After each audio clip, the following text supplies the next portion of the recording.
Assalamualaikum warahmatullahi wabarakatuh. Selamat pagi semuanya. Bagaimana kabar kalian pada hari ini? Saya berharap dan saya doakan semoga kalian semua yang menonton video pembelajaran ini diberikan kesehatan dan juga kebahagiaan. Amin. Nah, teman-teman, sebelum pembelajaran hari ini kita mulai, alangkah lebih baik kita berdoa terlebih dahulu, sesuai dengan kepercayaan dan agama masing-masing, agar pembelajaran pada hari ini bermanfaat untuk kita semuanya. Berdoa dimulai. Nah, teman-teman, untuk presensi pada hari ini, kalian bisa list di grup WhatsApp, ataupun kalian juga bisa komen di kolom komentar di bawah ini. Nah, teman-teman, apakah kalian sudah semangat untuk belajar pada hari ini? Sepertinya kalian kurang bersemangat ya. Nah, untuk kalian bersemangat pada hari ini, Ibu berikan sedikit motivasi, yaitu dari Mahatma Gandhi. Nah, beliau berkata, "Hiduplah seakan-akan kau mati besok. Belajarlah seakan-akan kau hidup selamanya." Nah, motivasi ini sudah jelas bahwa kita selagi diberi umur yang panjang, kesehatan, kita gunakan kesempatan untuk apa? Iya, untuk belajar. Nah, teman-teman, mari kita mulai pembelajaran hari ini bersama-sama. Teman-teman, pernahkah kalian mendengar ataupun membaca mengenai asal-usul tempat tinggal kalian? Kemudian, pernahkah kalian mendengar ataupun membaca mengenai cerita-cerita tentang hewan? Jika kalian pernah, itu artinya kalian sudah tidak asing dengan materi kita pada hari ini. Jadi, kita akan belajar mengenai legenda dan juga fabel. Nah, apakah kalian tahu apa pengertian dari legenda maupun fabel? Kemudian, apa ya kira-kira ciri dari legenda dan juga fabel? Penasaran? Sama saya juga. Nah, yuk kita simak bersama-sama. Duh, kok belum muncul? Coba kita hitung bersama-sama. 1, 2, 3. Aha! Amazing! Jadi, teman-teman, fabel merupakan cerita fiksi dengan tokoh utamanya adalah binatang yang berperilaku seperti manusia. Nah, dalam cerita fabel itu berisi amanat ataupun pesan bagi pembaca ataupun pendengarnya. Nah, teman-teman, contoh dari fabel itu ada banyak sekali. Misalnya ada cerita si kancil dan buaya, kemudian ada cerita semut dan belalang, dan masih banyak lagi. Ciri-ciri fabel. Yang pertama, tokohnya adalah binatang. Ya sudah pasti jelas binatang, masa manusia? Yang kedua yaitu tokoh dalam fabel berwatak seperti manusia. Misalnya, si kancil memiliki watak yang cerdik. Nah, yang ketiga yaitu berlatar di alam, seperti di sungai, di hutan, di sawah, dan sebagainya. Dan yang terakhir yaitu cerita fabel menunjukkan sebab akibat. Misalnya, dalam cerita si kancil dan buaya, kancil itu karena lapar maka ia membohongi buaya agar ia bisa melewati sungai. Nah, karena buaya merasa dibohongi, karena si kancil sudah menjanjikan akan memberikan daging, tetapi si kancil berbohong, maka buaya itu marah terhadap kancil. Nah, itu tadi ciri-ciri dari fabel. Selanjutnya yaitu legenda. Nah, legenda merupakan cerita yang berada dalam masyarakat dan berhubungan tentang suatu peristiwa. Nah, peristiwa tersebut biasanya melahirkan asal-usul nama daerah ataupun yang berhubungan dengan alam. Nah, contoh dari legenda itu ada banyak sekali.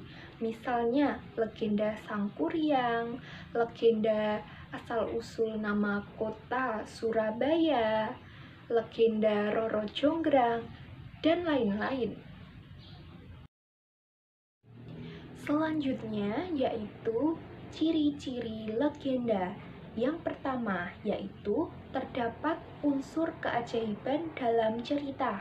Misalnya, legenda Sangkuriang dapat dikatakan ajaib ketika Sangkuriang menendang sebuah perahu dan perahu tersebut bisa menjadi sebuah gunung. Nah, itu kan pasti ajaib ya. Kenapa bisa ketika perahu ditendang kemudian menjadi gunung? Yang kedua yaitu terdapat unsur sejarah yang dianggap nyata oleh masyarakat. Nah, misalnya legenda Sangkuriang itu bisa dianggap nyata oleh masyarakat sekitarnya. Dan yang ketiga yaitu dihubungkan dengan gaib. Sebentar. Kenapa saya suaranya jadi seperti film horor ya? Nah, maksudnya dalam hal gaib itu seperti ketika Sangkuriang memanggil makhluk-makhluk halus untuk membuat sebuah bendungan. Nah, oleh karena itu bisa dikaitkan dengan hal gaib. Nah, yang keempat yaitu tokoh memiliki kesaktian. Nah, sudah jelas bahwa tadi itu Sangkuriang bisa mengundang makhluk-makhluk gaib untuk membantunya.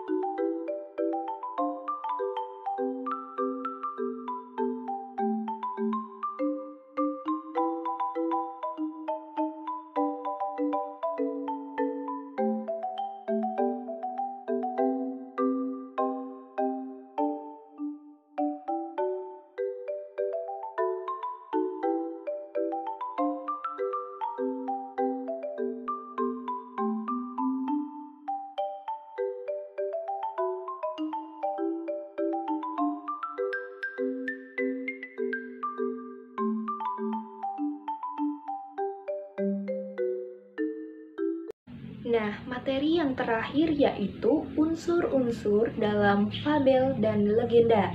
Yang pertama, terdapat tema. Tema itu merupakan gagasan dari sebuah cerita. Yang kedua, terdapat tokoh.